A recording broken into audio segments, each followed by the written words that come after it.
ఇప్పటి నుంచి ఇంటి సభ్యులందరూ అసలైన ఆటని కనబరిచే సమయం ఆసన్నమైంది.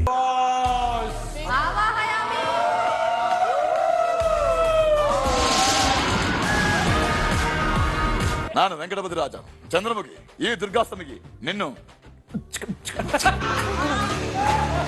దిక్సామే ఆర్యా ఆర్యా కాఫీ నెత్తి మీద పోయి నాకు because end of the day ఈ హారిక తెలుగులో మాట్లాడు.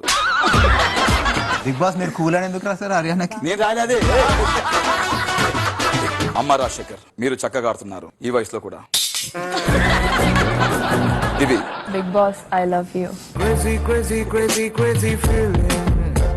నా జీవితంలో ఇంత అందమైన అమ్మాయిని చూడలేక నేను. కథ వేరుంటది. సెకండ్ ఫుడ్ నా కథ ఏంటో నాకే అర్థం కావట్లేదు.